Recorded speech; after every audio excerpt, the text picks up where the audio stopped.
আসসালামু আলাইকুম বন্ধুরা, ব্লেন্ডার মেশিনের সমস্যা নিয়ে আপনারা বেশ কিছু কমেন্ট করেছেন, যার উত্তর দিয়ে তাৎক্ষণিকভাবে সমাধানের চেষ্টা করেছি। আজ তেমনই কিছু সমস্যার সমাধান কিভাবে করবেন তা দেখাবো। এটা হচ্ছে কাপলার, যা মেশিন এবং জার উভয় জায়গাতেই থাকে, এবং সার্কিট ব্রেকার বা overload protector switch motor overload নিলে এই পুশ সুইচ ট্রিপ করবে, যা মোটরের সেফটির জন্য ব্যবহার করা হয়। ব্লেন্ডার অফ হয়ে গেলে পুশ সুইচ চেপে পুনরায় রিসেট করে নেওয়া যায়। ওভারলোড নষ্ট হয়ে গেলে মার্কেট হতে কিনে খুব সহজেই সেটিং করে নেওয়া যায়। তো নষ্ট অবস্থায় ওভারলোড শর্ট করে কোনোভাবেই ব্লেন্ডার চালানো ঠিক না, এতে মোটর পুড়ে যাওয়ার সম্ভাবনা রয়েছে। মোটর কাপলার থ্রেড এবং লক দুইভাবেই পাওয়া যায়। এই কাপলারগুলোর মাঝখানে একটি নাট রয়েছে, যা রিভার্স থ্রেড বা উল্টা প্যাচে খুলবে এবং উল্টা প্যাচে লক হবে। এই কাপলারের নিচের অংশ মেশিনের কাপলারের সঙ্গে ঘর্ষণ লেগে ক্ষয় হয়ে গেছে। এর কারণ হলো, যদি জগ বা জার মেশিনের সাথে সঠিকভাবে সেটিং না করা হয়, ওই অবস্থায় ব্লেন্ডার চালানো হয়, তাহলে এভাবে ঘর্ষণ লেগে নষ্ট হয়ে যাবে। তো দেখেন, এই যে নাটটি দেখা যাচ্ছে এবং এই কাপলারটির নাট এখান থেকে নষ্ট হয়ে উঠে গেছে। জার মেশিনের সঙ্গে সঠিকভাবে অ্যাডজাস্ট করে না চালালে এভাবে কাপলার নষ্ট হয়ে যেতে পারে। যদি লুজ থাকে তাহলে কাপলার ক্ষয় হবে এবং এই নাটগুলি নষ্ট হয়ে যাবে। এবং বাটির যে বেজ বা সকেট তাও পরিবর্তন করা যায়, এবং এই ধরনের জার বা বাটি মার্কেটে কিনতে পাওয়া যায় স্পেয়ার পার্টস হিসেবে। যার ঢাকনাগুলো মূলত এরকম হয়ে থাকে এবং ঢাকনার যে সিলগুলো রয়েছে তাও সাথে পাওয়া যায়। এই সিল নষ্ট হয়ে গেলে মূলত ভেতর থেকে মশলা বা পানি বেরিয়ে আসতে পারে। এটা হচ্ছে রোটারি সুইচ, যা দিয়ে ব্লেন্ডার অন এবং স্পিড কমানো বাড়ানো যায়। তার উপরে একটি পাইলট ল্যাম্প রয়েছে বা ইন্ডিকেটার, যা অন করলে জ্বলবে। তো এই যে ব্লেন্ডারের যে জার রয়েছে, এটা ছোট জার। এই ব্লেন্ডারে মূলত 3টি জার থাকে। তো ছোট জারটি বেশিরভাগ ক্ষেত্রে ব্যবহার করা হয় মশলা গুঁড়ো করার জন্য। এটাকে অনেকে চাটনি জারও বলে। তো এই জারটি মূলত অরিজিনাল যে মেশিনের সাথে ছিল, এবং এর যে ঢাকনা সেটি আলাদা, এবং ঢাকনার যে সিল দেখছেন তাও অনেকটা দুর্বল হয়ে গেছে, যে কোনো সময় কেটে যাবে। তো মূলত মার্কেটে এই ধরনের জার বা এই যে ঢাকনার সিল কিনতে পাওয়া যায়। যদি অধিকাংশ জায়গায় যদি না পাওয়া যায়, তাহলে মূলত এই ধরনের সিল, রাবারের সিল তৈরি করে নেওয়া যায়, যেখানে মেকানিক্যাল কাজ হয় সেখান থেকে তৈরি করা যায়। তো দেখেন, এই ব্লেডটি সামান্য দুলছে, অর্থাৎ নড়ছে। এটি মূলত হয়ে থাকে এর যে বুশ রয়েছে, বুশ ক্ষয় হলে বা শ্যাফট ক্ষয় হলে এটি সমস্যা হয়।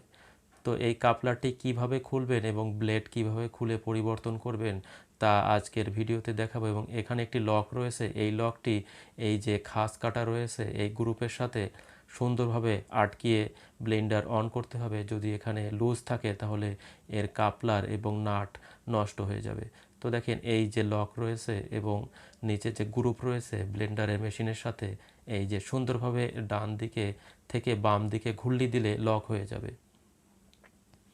এইভাবে লক করে মূলত প্রত্যেকটা ব্লেন্ডারে আলাদা আলাদাভাবে লক করার সিস্টেম রয়েছে। তো লক করে ব্লেন্ডার চালালে কাপলার এবং কাপলারের যে নাট দুটো নষ্ট হয়ে গেছে আমি দেখালাম, তা হওয়ার সম্ভাবনা কম। এবং এইভাবে যদি জার মেশিনের সঙ্গে আটকে যায়, তাহলে উল্টা প্যাচে যদি না খোলে, পিছনের সাইড, মেশিনের পিছনের সাইড খুলে এর যে মেশিনের যে রোটার রয়েছে, এই রোটার শক্ত করে ধরে যদি উল্টা ঘোরানো হয়, তাহলে খুলে যাওয়ার সম্ভাবনা আছে। যদি না খোলে তাহলে কাপলার খুলে যাবে, এবং কাপলারের সাথে কাপলারের যদি সংযোগ হয়ে যায় বা আটকে যায়, তাহলে খুলে যাওয়ার সম্ভাবনা আছে। সেক্ষেত্রে কাপলার নষ্ট হয়ে গেলে কাপলার পরিবর্তন করে দিতে হয়। এই যে জারটি দেখছেন, যার ব্লেড নেই, এই জারটি খোলার জন্য 3টি স্ক্রু রয়েছে। শুধু সকেট খোলার জন্য এই স্ক্রুগুলো খুলতে হবে, এবং সকেটের নিচে, সকেট এবং জারের মাঝখানে একটি সিল থাকে। এই সিল নষ্ট হয়ে গেলে রাবারের সিল পানি লিকেজ হতে পারে। তো সিলটি আমরা খুলব। তো কিভাবে সিল পরিবর্তন করবেন এবং ব্লেড পরিবর্তন করবেন, তাছাড়া মোটরের যদি মোটর পুড়ে যায় কিভাবে ব্লেন্ডার মেশিনের মোটর পরিবর্তন করবেন, এই বিষয়ে কয়েকটি ভিডিও আমার চ্যানেলে রয়েছে, যার লিঙ্ক আমি ডেসক্রিপশন বক্স এবং এন্ড স্ক্রিনে দিয়ে রাখছি, আপনারা দেখে নেবেন।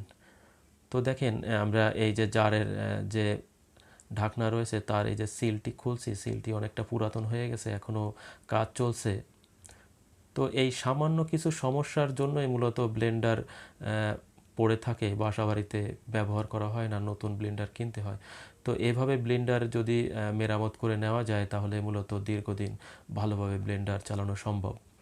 তো দেখেন এই সিলটি এখানেও কাজ করছে, এই সিলটি লোকালিভাবে কেনা, আমরা কিনে নিয়েছি এবং এর যে ঢাকনা, ছোট চাটনি জারের ঢাকনা এবং ওই যে লোকাল ঢাকনা একই সাইজের, এ কারণে মূলত সিলটি এখানে আটকে গেছে।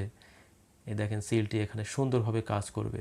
তো যদি মেশিনের সাথে সরবরাহকৃত যে সিল বা ঢাকনার সিল নষ্ট হয়ে যায় তাহলে লোকাল থেকে আপনারা কিনতে পারবেন। আর যদি আপনারা খুঁজে না পান তাহলে যেখানে মেকানিক্যাল কাজ হয় সেখানে মূলত রাবার সিল বা ওয়াশারের যে কাজ হয়, বেল্টের যে কাজ হয়, তারা এটা তৈরি করে দিতে পারবে বা তাদের কাছে এই ধরনের এই মাপের সিল পাওয়া যেতে পারে। তো এই জারটি মূলত আমরা খুলবো এবং এই জারটির সাথে হ্যান্ডেল রয়েছে এবং স্ক্রু দ্বারা হ্যান্ডেলটি আটকানো রয়েছে। যদি হ্যান্ডেল ভেঙে যায় স্ক্রু খুলে হ্যান্ডেল পরিবর্তন করা যায়। এই যে একটি হ্যান্ডেল। তো যারা সার্ভিসিংয়ের কাজ করে থাকে তাদের কাছে এই ধরনের স্পেয়ার কিছু জিনিস আপনারা পেয়ে যাবেন। ব্লেড খোলার জন্য আপনারা এখানে কম্বিনেশন প্লেয়ার ব্যবহার করতে পারেন। তো আমি কম্বিনেশন প্লেয়ার ব্যবহার করব না, একটি সকেট ব্যবহার করব, 9 নাম্বার সকেট। তো ড্রাইভার সকেট আমি সেট করে নিয়েছি এবং কি প্রক্রিয়া ব্লেড এবং কাপলার খুলতে হয় সেটাই মূলত আজকের ভিডিওর মূল বিষয়। তো কাপলার অনেকে খুলতে পারেন না, কারণ এটা উল্টা প্যাচে খুলতে হয় এবং উল্টা প্যাচে টাইট করতে হয়। তো অনেকেই বলে থাকেন ব্লেড ঘুরে না, শব্দ হয়, বুশ ক্ষয় হওয়ার কারণে শব্দ হতে পারে বা লিকেজ হতে পারে। তো একটি কাপড় বা জুট এখানে ধরে, এই যে আমি জুট দিয়ে নিয়েছি যাতে হাত কেটে না যায়, এবং কাপলারটি এইভাবে ধরবেন। এইভাবে ঘুরলি দিলেই মূলত এটা কাপলার খুলে যাবে। আমি যেদিকে টাইট হয় সেদিকেই ঘুরলি দিছি, এ কারণে খুলে গেছে। এটা উল্টা প্যাচ। প্রত্যেকটা ব্লেন্ডারের এই যে কাপলার এবং ব্লেড উল্টা প্যাচে হয়ে থাকে এবং এর যে ওয়াশার রয়েছে তা আমি রেখে দেবো পরবর্তীতে সেটিং করার জন্য। ওয়াশার না দিলে এখান থেকে লিকেজ হতে পারে। সঠিক মাপের যে ওয়াশার বা সঠিক মাপের যে শ্যাফট রয়েছে তার মাপ অনেকটা ঢিলা হয়ে যাবে ওয়াশার না দিলে। এবং কাপলারগুলো যখন পরিবর্তন করতে হবে, এই একই মডেলের কাপলার মার্কেট হতে কিনে নিয়ে এসে এখানে সেট করে দেবেন। তো মনে রাখতে হবে কাপলার এবং এই যে ব্লেড এটা উল্টাভাবে খুলবে এবং উল্টাভাবে আপনার টাইট দিতে হবে। তো অনেক সময় ব্লেড ঘুরে না, কারণ হতে পারে এই যে স্থানটি দেখছেন এখানের থেকে ব্লেড ক্ষয় হয়ে, এই শ্যাফটটি ক্ষয় হয়ে ব্লেডটি ফ্রি হয়ে যায়। এ কারণে ব্লেড নাও ঘুরতে পারে এবং এই কাপলারের এখান থেকে নষ্ট হয়ে বা নাটের এখান থেকে ক্ষয় হয়ে ফ্রিভাবে ঘুরতে পারে। কাপলার এবং ব্লেড শক্ত অবস্থানে থাকলেই মূলত মেশিনের সাথে কাপলার সেটিং হলেই ব্লেড ঘুরবে। তো কোথায় সমস্যা হয়েছে এটা আপনারা চেক করে ব্লেড অথবা পুরা সেট সহ কাপলার সহ পরিবর্তন করে দিতে পারেন।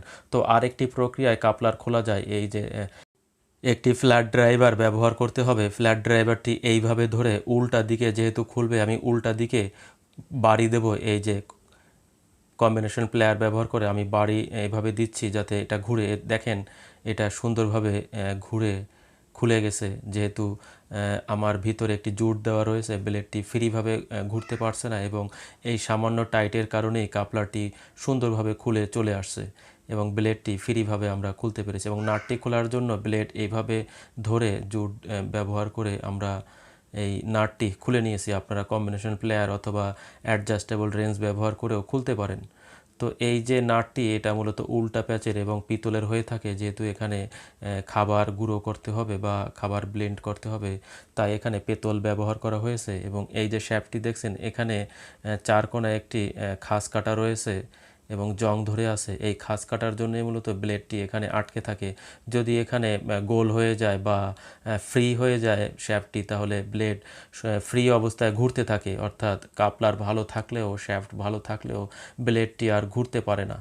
এই কারণে মূলত শ্যাফট পরিবর্তন করার প্রয়োজন হয়। তো এই ব্লেড, শ্যাফট এবং কাপলার আপনারা ইলেকট্রিক স্পেয়ার পার্টসের দোকানে পেয়ে যাবেন, যার মূল্য খুব বেশি হবে না। তো আমি একটি ব্লেড পরিবর্তন করেছিলাম কারণ ব্লেডটি ভেঙে গিয়েছিল। তো তার ভিডিও রয়েছে, আপনারা দেখে নিতে পারেন। তো দেখেন ব্লেডটি এইভাবে একটি সিরিজ পেপার দিয়ে ঘষে আমরা হালকাভাবে এর যে ময়লা রয়েছে বা জং রয়েছে তা উঠিয়ে নিচ্ছি এবং চকচক করছে। তো কিভাবে ব্লেড ধার করবেন, এই কারণে ব্লেড ধার করার জন্য মূলত ব্লেড খুলতে হবে না জার হতে। আপনারা যদি বালু ব্যবহার করেন, সিলেকশন বালু, তাহলে সিলেকশন বালু যদি ব্লেন্ড করেন তাহলে খুব সহজেই ধার হয়ে যাবে। এছাড়াও বিভিন্ন জিনিস ব্যবহার করতে পারেন যেটার কারণে যে ব্লেড খুব সহজে ধার হতে পারে, ব্লেন্ড করতে পারেন। তো দেখেন এই যে কাপলার, ব্লেড এবং শ্যাফট খুব সহজেই পরিবর্তন করা যায়, এটা আসলে ভয় পাওয়ার কিছু নেই। এবং একটি বুশ রয়েছে, এই বুশ যদি ক্ষয় হয়ে যায় তাহলে মূলত পানি লিকেজ হবে এবং শব্দ হবে, বা নাড়াচাড়া করলে সহজেই নাড়াচাড়া করা যাবে ব্লেডটি, এবং ব্লেডটি মূলত সঠিকভাবে ঘুরবে না, শব্দ হবে এবং নড়বড় করবে। এ কারণে মূলত বুশ পরিবর্তন করতে হয়। তো মার্কেটে এই মডেলের বুশ পাওয়া যায় এবং একটি সিল রয়েছে, এই যে ভিতরে দেখা যাচ্ছে কালো এই যে সিলটি। তো এই সিল মূলত নষ্ট হয়ে গেলে পানি লিকেজ হয়, আমরা সিলটি খুলব এবং দেখব সিলের অবস্থা কী। তো এ ধরনের সিল যদি পাওয়া নাই যায় তাহলে গাড়ির টিউব কেটে আপনারা গোল করে এইখানে বসিয়ে দিতে পারেন। এই যে সিলটি যা দেখা যাচ্ছে আপনার জারের সাথে, এই যে সিলটি নষ্ট হয়ে গেছে, এখান থেকে ভেঙে গেছে শক্ত হয়ে। তো এটি মূলত কিছুই না, একটি রাবার। এই রাবারটি নষ্ট হয়ে গেলে এখানে সমস্যা হয়, লিকেজ হয় এবং বেসটি বেস বা এর যে সকেট, জারের সকেট সুন্দরভাবে এখানে অ্যাডজাস্ট হয় না এবং নড়বড় করে। এই যে তাহলে বেসটি পরিবর্তন না করে যদি আপনারা রাবার কেটে বা টিউব কেটে, গাড়ির টিউব কেটে গোল করে বানিয়ে নিতে পারেন তাহলে ভালো হয়। এবং বুশ খোলার জন্য একটি নাট এভাবে নেবেন এবং একটি পাইপ নিতে হবে। পাইপটি এইভাবে রেখে একটি নাট বা পাঞ্চ যেটা সেটিং হয় আর কি, সেটা এভাবে রেখে আপনারা যদি সজোরে হ্যামার দিয়ে এখানে আঘাত করেন তাহলে আস্তে আস্তে খুলে যাবে এবং নতুন বুশ সেটিং করে এভাবে ব্লেড বসিয়ে নিতে পারেন। তো কোনো এক ভিডিওতে যদি বুশ পরিবর্তন করি আপনাদের সাথে শেয়ার করব। তো দর্শক বন্ধুরা, বেশ কিছু কাজ আমি প্রত্যেক দিনই করে থাকি, ইলেকট্রিক্যাল কাজ বা অন্যান্য টেকনিক্যাল কাজ, কিন্তু সব কাজের ভিডিও ধারণ করা সম্ভব হয় না। কিছু ইমার্জেন্সি কাজ রয়েছে যা খুব দ্রুত করতে হয়, যেহেতু ইমার্জেন্সি সেবা দিতে হয়, ইলেকট্রিক সেবা। তো ভিডিও ধারণ করা সম্ভব হয় না, অবসর সময় দুই একটি ভিডিও ধারণ করি এবং আপনাদের সাথে শেয়ার করি। তো কিছু কিছু ভিডিও আমি কাজ করেছি যে কাজ করার পরে মূলত ভিডিও ধারণ করার আর প্রয়োজন হয় না, কারণ টেকনিক্যাল কাজ শেখা এবং শেখানোর জন্য আমি প্র্যাকটিক্যালকেই গুরুত্ব দিয়ে থাকি। তো আজ এখানেই বিদায় নিচ্ছি, সকলে ভালো থাকবেন। আসসালামু আলাইকুম।